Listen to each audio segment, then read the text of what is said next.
Hello, YouTube.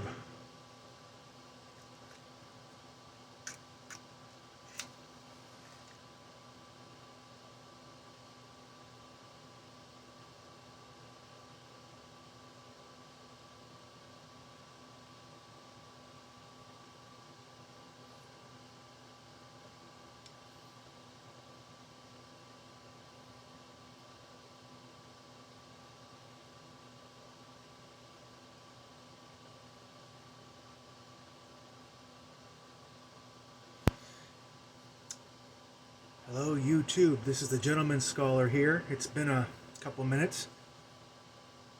I'm basically doing this video as a long overdue thanks to W. Arcane. He was nice enough to send me some commemorative tobaccos. Cornell and Deal has done a H.P. Lovecraft line. Excuse me. A damn pipe? Why not? Can you believe that?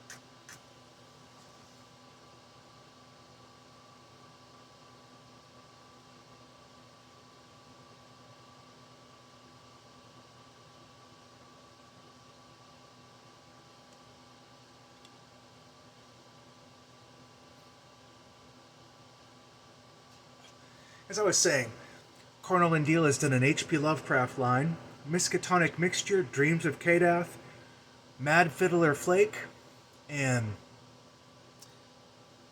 Innsmouth, called the Elder series, as in the Elder Gods. Don't know if I really screwed this up. I probably packed this too tight. It's always something, you know? Anyway, if you don't know anything about H.P. Lovecraft, he's quite simply one of the best-known horror authors, really ever published. To be honest, he's often mentioned in the same breath as Edgar Allan Poe, and both of them are huge influences on modern masters like Stephen King, Dean Koontz, that kind of thing. Beg pardon. You son of a bitch. Yeah.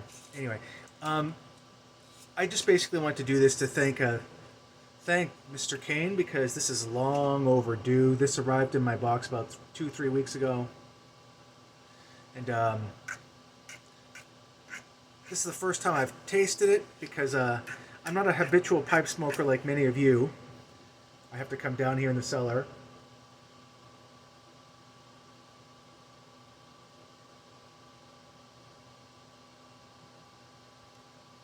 The filter's running.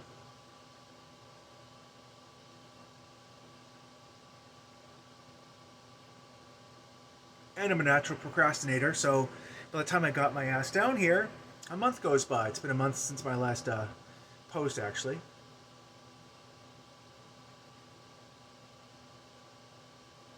Keep it going.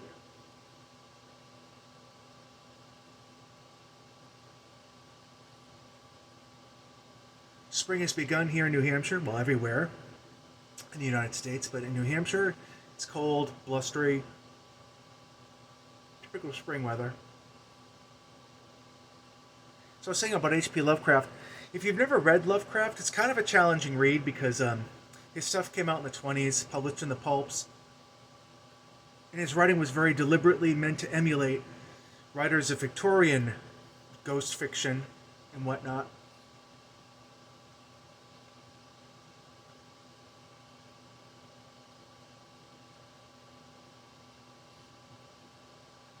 And if you read enough of Lovecraft, your brain starts to melt a bit, because Lovecraft's big on atmosphere, big on big ideas, cosmic horror, where the supreme forces of the universe don't care about you, unlike a benevolent Christian god or whatever deity you might worship, but that you think has your best interests in mind. The elder gods don't care about you. In fact, they're going to mow you down so they can take over again. And I don't know. When you read cosmic horror, when you bring your head up from the tail, like, okay, maybe real life isn't so bad. And let's face it, right? Real life right now could be better. On the verge of World War III, And, I never thought I'd see this again in my lifetime, worrying about bombs dropping or nuclear exchanges, but here we are. That's a real world horror that no writer can ever match, to be quite honest. One more time I will try it. Beg your pardon. Just, there we go. What's the matches?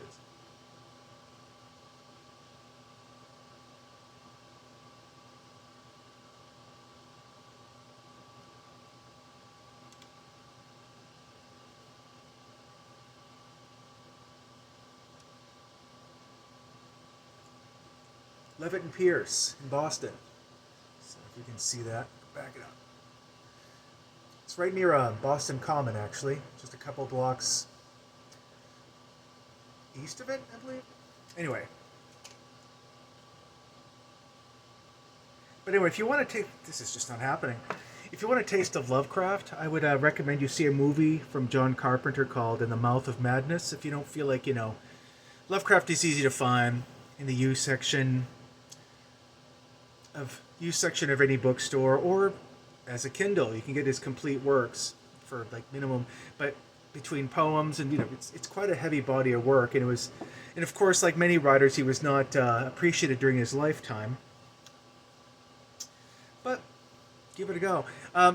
John Carpenter's In the Mouth of Madness, starring Sam Neill, and John Carpenter's name was such that he got heavy hitters like Charlton Heston to pull cameos in there. Who else? There was another heavy name that, of course, I can't remember. Yeah, Charlton Heston and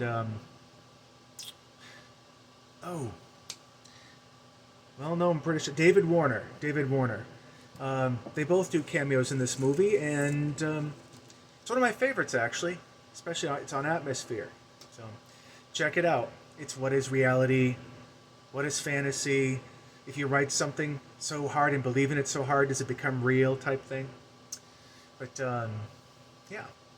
Also with this visit, I wanted to mention wellness checks. Depression is kind of a malady of, well, let's face it.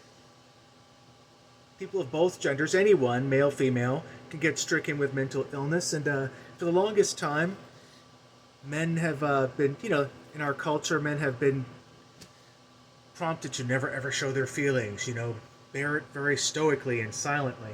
Thing is, depression sucks. It feels like you're wading in a cold, mucky lake of shit.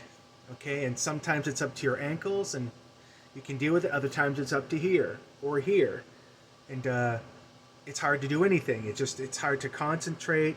It's hard to think about, like, daily life when you're convinced yourself that the whole world is doomed and every effort is doomed to failure, and what's the point of doing anything? It's like Sisyphus rolling that boulder up that nice steep hill. It's a fruitless task because he's going to slip and it's going to roll over him anyway, so what's the point? That's what being depressed feels like. And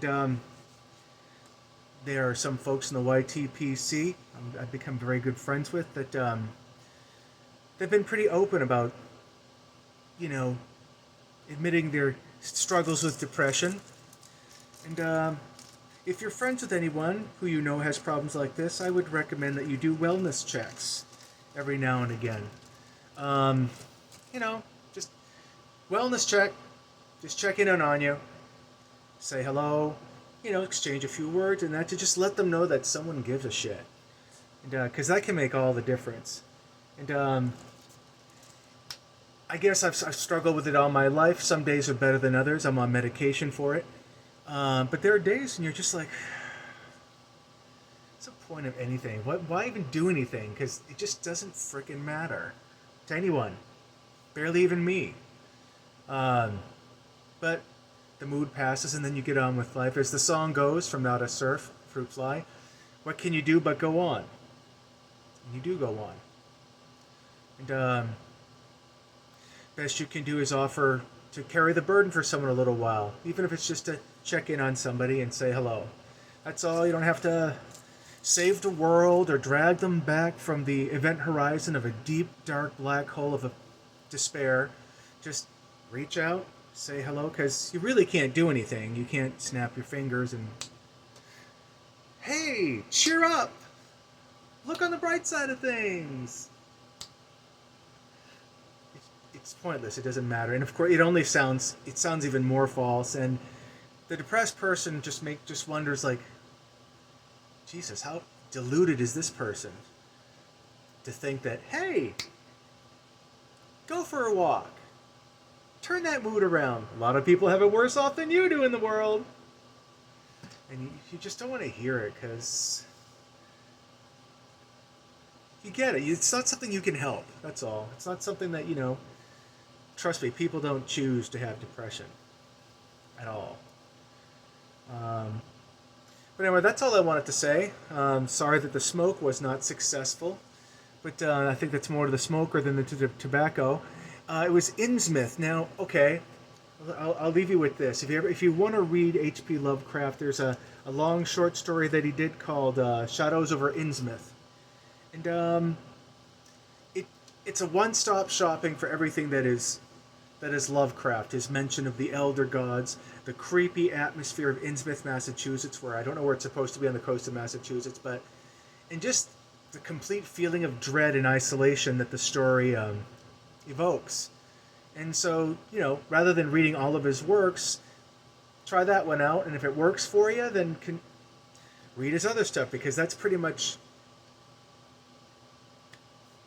Lovecraft in a nutshell. So much so that there have been short story books inspired by that Innsmouth story, Shadows over Innsmouth. There's like 4 volumes. So, in which the first book has the original story in it. But Innsmouth's not a place you want to be stranded during the day or at night. Everything smells fishy for reasons. I mean, literally fishy for reasons I won't get into. But creepy shit, man. Anyway. Take care of yourselves, enjoy the spring, and I'll speak to you soon, folks. All the best.